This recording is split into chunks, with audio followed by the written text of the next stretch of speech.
Hello, my name's Louise. I'm a specialist dietitian here at the Queen Elizabeth Hospital in Birmingham.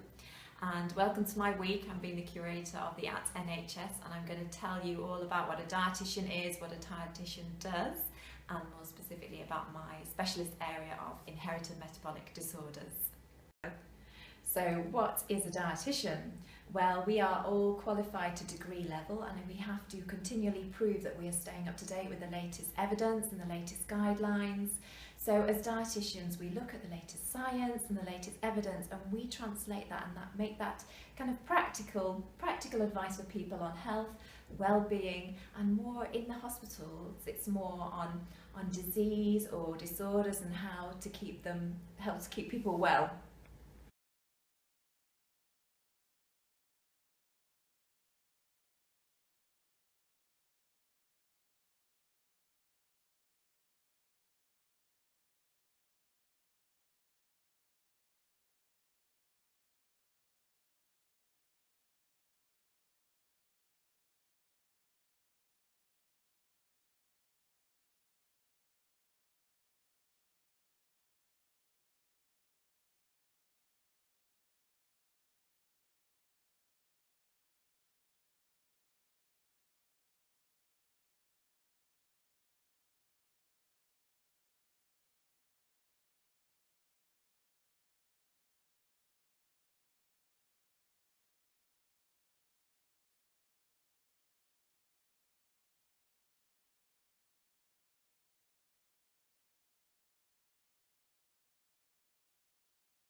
Good morning, happy Tuesday, and today I thought I'd tell you a little bit about my speciality of inherited metabolic disorders, which sounds quite complicated. So I'll start with disorders.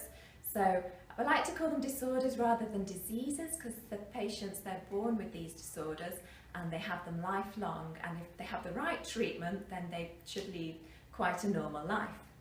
So then we have inherited. So inherited is it's their genetic conditions, and they're inherited from their parents. So generally, they need one faulty gene from their dad and one faulty gene from their mum, and they pass those two genes on to that person. And unfortunately, because they've got the two faulty genes, then they end up with the disorder. And then you've got the metabolic word, inherited metabolic disorders. So metabolic is to do with all the metabolic kind of reactions and chemical reactions that we have inside our bodies. So this book gives you a good idea of all the complicated, if you ever did biochemistry at school, complicated chemical reactions that go on to either produce energy within our bodies or to break down different amino acids or fatty acids within our body. And if one little tiny thing in this pathway goes wrong, then it can cause big problems for the patients.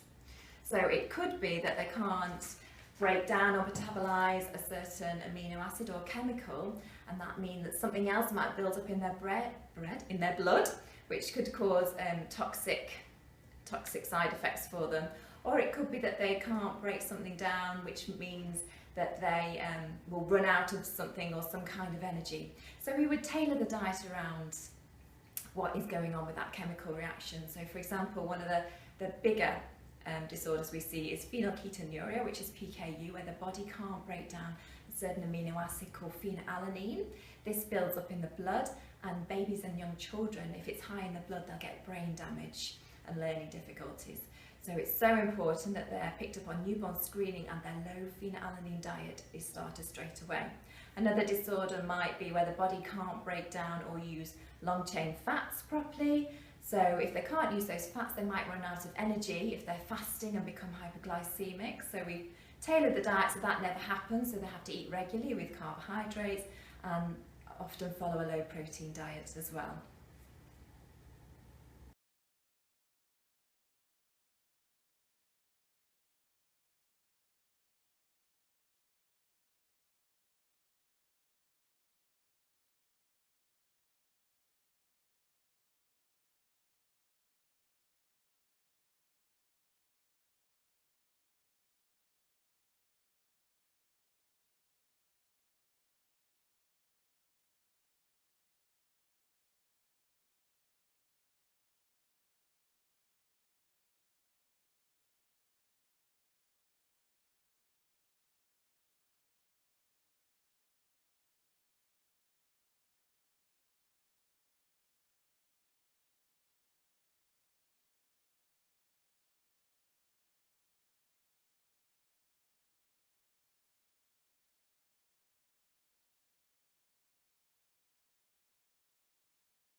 Hi, I just wanted to say bye-bye and thank you very much for having me as the curator of the @NHS account this week. I hope I've given you an insight into what an NHS dietitian gets up to. If you want to follow me anymore, my Twitter account is @LouiseDietitian and I run a blog called Dietitian's Life, which is www.dietitianslife.com. Thank you. Might see you again sometime. Bye.